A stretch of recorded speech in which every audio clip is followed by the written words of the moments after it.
വയനാട് സ്കൂളിന് കൈത്താങ്ങുമായി കട്ടപ്പന അവസാനം higher secondary school കപ്പിയും മുളകും ചലഞ്ച് സംഘടിപ്പിച്ചാണ് ഉരുൾപൊട്ടലിൽ തകർന്ന Vellarmala government vocational higher secondary സ്കൂളിന്റെ പുനരുദ്ധാരണ ഫണ്ടിലേക്ക് പണം കണ്ടെത്തുന്നത്.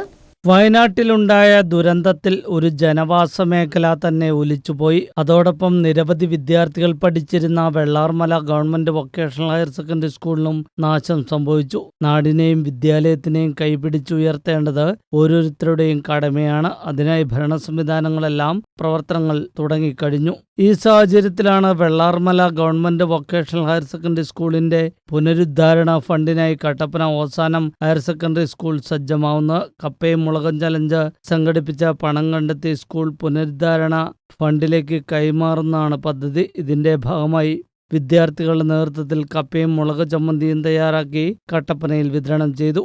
പരിപാടിയുടെ വിതരണോദ്ഘാടനം ജലവിഭവ മന്ത്രി റോഷി അഗസ്റ്റിൻ നിർവഹിച്ചു.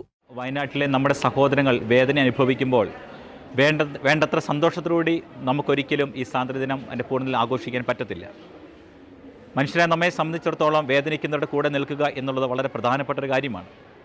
നമ്മുടെ പ്രതിജ്ഞയിൽ നാം ചെല്ലാറുണ്ട്, എല്ലാ ഭാരതീയരും എൻ്റെ സഹോദരി സഹോദരന്മാരാണ് എന്ന്. അതെ, ഒരു സഹോദരൻ്റെ വേദന നമ്മുടെയും കൂടി വേദനയാണ്.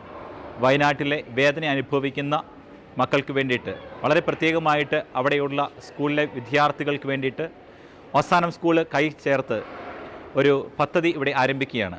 നഷ്ടപ്പെട്ടു പോയ സ്കൂളിൻ്റെ പുനരുദ്ധാരണത്തിന് വേണ്ടി കൊടുക്കുവാനുള്ള തീരുമാനമാണ് നമ്മുടെ ഇവിടുത്തെ സ്കൂളും മാനേജ്മെൻറ്റും വിദ്യാർത്ഥികളും അധ്യാപകരും ചേർന്ന് എടുത്തിരിക്കുന്ന തീരുമാനം. സ്കൂളിലെ വിദ്യാർത്ഥികളും അധ്യാപകരും സ്കൂൾ PTA ചേർന്നാണ് ഭക്ഷണം തയ്യാറാക്കിയത്. വ്യാപാര രംഗത്തു നിന്നും പൊതുജനങ്ങളുടെ ഭാഗത്തു നിന്നും വലിയ പിന്തുണയാണ് പദ്ധതിക്ക് ലഭിച്ചത്.